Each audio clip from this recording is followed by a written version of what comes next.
Halo Commerce, hari ini saya akan membahas tentang ruang lingkup komunikasi. Sebelum masuk ke pembahasan, izinkan saya untuk memperkenalkan diri dulu. Nama saya Sandika Dwi Prasetya, dengan NIM 0404052013-4, kelas E4, Prodi Ilmu Komunikasi, mata kuliah pengantar Ilmu Komunikasi. Baik, apa saja ruang lingkup komunikasi itu? Ruang lingkup komunikasi terdiri dari pengertian komunikasi, jenis-jenis komunikasi, proses komunikasi, unsur-unsur dalam proses komunikasi, dan yang terakhir ada fungsi komunikasi. Yang pertama ada pengertian komunikasi. Pengertian komunikasi dapat dimaknai sebagai jalannya proses di mana seseorang maupun sekelompok orang menciptakan serta menggunakan sejumlah informasi agar saling terhubung dengan lingkungan sekitar. Secara umum, komunikasi dapat dilakukan secara verbal, serta dapat dipahami oleh kedua belah pihak yang berkaitan. Manusia merupakan makhluk sosial yang sangat membutuhkan orang lain dalam kehidupannya.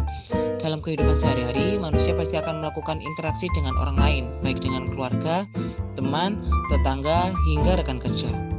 Saat melakukan interaksi, manusia harus melakukan komunikasi dua arah, supaya bisa saling mengerti informasi yang sedang disampaikan.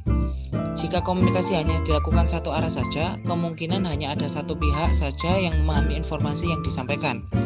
Untuk itulah, komunikasi sangat dibutuhkan dalam kehidupan sehari-hari, termasuk memahami pengertian komunikasi. Selanjutnya, ada jenis-jenis komunikasi. Jenis-jenis komunikasi dibagi menjadi tiga, yakni verbal, nonverbal, dan tertulis. Komunikasi verbal adalah penggunaan bahasa untuk mentransfer informasi melalui berbicara atau bahasa isyarat. Ini adalah salah satu jenis yang paling umum, yang sering digunakan selama presentasi, konferensi video, dan panggilan telepon, rapat, dan percakapan satu lawan satu. Komunikasi verbal penting karena efisien, akan sangat membantu untuk mendukung komunikasi verbal dengan komunikasi nonverbal dan tertulis. Komunikasi nonverbal adalah penggunaan bahasa tubuh, gerak tubuh, dan ekspresi wajah untuk menyampaikan informasi kepada orang lain. Ini dapat digunakan baik secara sengaja maupun tidak sengaja. Misalnya, Anda mungkin tersenyum secara tidak sengaja saat mendengar ide atau informasi yang menyenangkan atau menggembirakan. Komunikasi nonverbal berguna saat mencoba memahami pikiran dan perasaan orang lain. Yang terakhir ada tertulis. Komunikasi tertulis adalah tindakan menulis, mengetik, atau mencetak simbol seperti huruf dan angka untuk menyampaikan informasi. Ini membantu karena memberikan catatan informasi untuk referensi. Menulis biasanya digunakan untuk berbagai informasi melalui buku, pamflet, blog, surat, memo, dan lainnya. Email dan obrolan adalah bentuk komunikasi tertulis yang umumnya di tempat kerja. Yang selanjutnya yakni proses komunikasi. Menurut Joseph Adito mengatakan bahwa komunikasi adalah suatu proses untuk bertukar informasi, di mana setiap komponennya saling berkaitan satu sama lain. Dengan kata lain, proses ini para komunikator yang terdiri lebih dari dua orang saling beraksi dan bereaksi, sehingga membentuk sebuah lingkaran yang disebut sebagai conversation. Secara lebih lanjut, Devito juga memetakan proses komunikasi ini menjadi dua tahapan, yakni primer dan sekunder. Proses komunikasi primer. Dalam tahapan proses komunikasi primer, penyampaian informasi akan dilakukan dengan menggunakan simbol-simbol sebagai media. Simbol yang dimaksud di sini bukan melulu dalam bentuk kode, namun diwujudkan ke bentuk bahasa, isyarat, dan lain sebagainya. Proses komunikasi sekunder. Sedangkan pada tahap sekunder, proses penyampaian informasi maupun gagasan akan dilakukan dengan menggunakan sarana atau alat sebagai media kedua setelah penggunaan simbol primer. Yang selanjutnya ada unsur-unsur dalam komunikasi. Yang pertama ada sender. Sender adalah si penyampai pesan atau komunikator.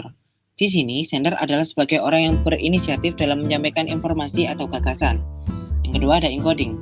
Encoding adalah proses transmisi atau transfer informasi dari seseorang kepada orang lain. Umumnya encoding menggunakan simbol sebagai media. Yang ketiga ada message. Message adalah pesan yang diwujudkan dalam simbol yang bermakna. Penyampaian dari pesan inilah yang menjadi alasan utama terjadinya komunikasi. Yang keempat ada media. Media disebut juga saluran komunikator yang digunakan sebagai alat untuk menyampaikan informasi agar diterima oleh komunikan. Yang kelima ada respons, adalah tanggapan atau reaksi komunikan yang ditujukan kepada informasi yang diberikan oleh komunikator setelah pesan tersebut diterima. Dan yang terakhir ada feedback atau umpan balik. adalah wujud dari reaksi komunikan terhadap pesan yang disampaikan. Reaksi ini ditunjukkan dengan cara memberi kritik, saran, dan lain sebagainya. Yang terakhir ada fungsi komunikasi. Fungsi komunikasi sebagai informasi.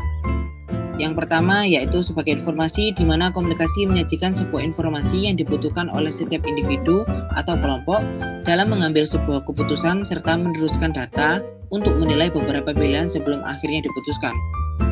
Lalu sebagai motivasi, komunikasi juga memiliki fungsi sebagai motivasi karena komunikasi dapat menjadi suatu motivasi melalui penjelasan yang dilakukan para motivator. Semakin pandai seseorang mengkomunikasikan suatu hal positif, tentu akan sebaik jiwa motivatornya.